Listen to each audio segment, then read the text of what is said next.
കൊല്ലം ശക്തികുളങ്ങരയിൽ നിന്ന് മത്സ്യബന്ധനത്തിന് പോയ ബോട്ടിൽ വിദേശ കപ്പൽ ഇടിച്ചുണ്ടായ അപകടത്തിൽ മത്സ്യത്തൊഴിലാളികൾ മരിച്ച സംഭവത്തിൽ കപ്പൽ കോസ്റ്റ് ഗാർഡ് കസ്റ്റഡിയിലെടുക്കും. പനാമ രജിസ്ട്രേഷനുള്ള കപ്പൽ നാളെ രാവിലെ വിഴിഞ്ഞം തുറമുഖത്തെത്തിക്കും. ഡയറക്ടർ ജനറൽ ഓഫ് ഷിപ്പിംഗ് മന്ത്രാലയമാണ് കപ്പൽ കസ്റ്റഡിയിലെടുക്കാൻ ഉത്തരവിട്ടത്.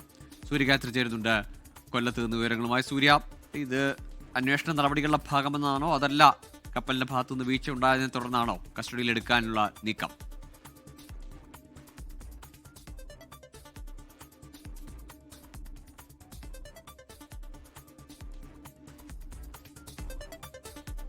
കൊല്ലം ശക്തികുളങ്ങരയിൽ നിന്ന് മത്സ്യബന്ധനത്തിന് പോയ ബോട്ടിലാണ് കഴിഞ്ഞ ദിവസം വിദേശ കപ്പൽ ഇടിച്ച് അപകടമുണ്ടായത്. ആ അപകടത്തിൽ മത്സ്യത്തൊഴിലാളികൾ മരിക്കുകയും ചെയ്തിരുന്നു. ഇപ്പോൾ കപ്പൽ കസ്റ്റഡിയിലെടുക്കാനുള്ള നിർദ്ദേശമാണ് വരുന്നത്. സൂര്യ, ഈ കപ്പലിന്റെ ഭാഗത്തുനിന്ന് വീഴ്ചയുണ്ടായി എന്നതാണോ അതല്ല അന്വേഷണത്തിന്റെ പ്രാഥമിക നടപടി എന്ന നിലയിലാണോ കസ്റ്റഡിയിലെടുക്കുന്നത്?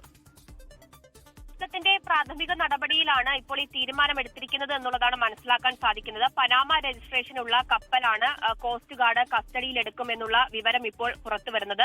നാളെ രാവിലെ വിഴിഞ്ഞം തുറമുഖത്ത് ഈ കപ്പൽ എത്തിക്കും എന്നുള്ള വിവരം കൂടി ലഭിക്കുന്നുണ്ട്. ഡയറക്ടർ ജനറൽ ഓഫ് ഷിപ്പിംഗ് അധികൃതരാണ് ഈ കപ്പൽ വിഴിഞ്ഞം തുറമുഖത്ത് എത്തിക്കാനുള്ള ഉത്തരവിട്ടിരിക്കുന്നത്. അപകടത്തിന് കാരണമായ കപ്പലിന് രാജ്യം വിട്ടുപോകാൻ അനുമതി നൽകണമെന്നുള്ള കാര്യം ഈ ഉത്തരവിൽ പറയുന്നുണ്ട്. MT ഡോളിസ് എന്ന എണ്ണ കപ്പലാണ് ബോട്ടിൽ ഇടിച്ച് അപകടമുണ്ടായത്. ഈ മീൻപിടുത്തത്തിന്, അതായത് ശക്തികുളങ്ങര ഹാർബറിൽ നിന്ന് മീൻപിടുത്തത്തിന് പോയ 11 പേരടങ്ങുന്ന ബോട്ടാണ് ഈ കപ്പലിൽ ഇടിച്ച് അപകടമുണ്ടായത്. അതിൽ 9 പേരെ സുരക്ഷിതമായിട്ട് കഴിഞ്ഞ ദിവസം തന്നെ എത്തിക്കാൻ കഴിഞ്ഞു.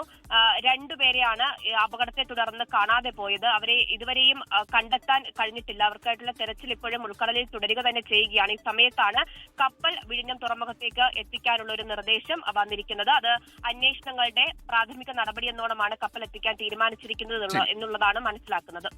ലോകത്തെവിടെയായാലും ഏത് സമയത്തും 24 വാർത്തകളും ഓഗ്മെന്റഡ് റിയാലിറ്റി പാക്കേജുകളും എക്സ്പ്ലെയിനറുകളും വിശദമായി കാണാൻ ഞങ്ങളുടെ യൂട്യൂബ് ചാനൽ നിങ്ങൾക്ക് സബ്സ്ക്രൈബ് ചെയ്യാം.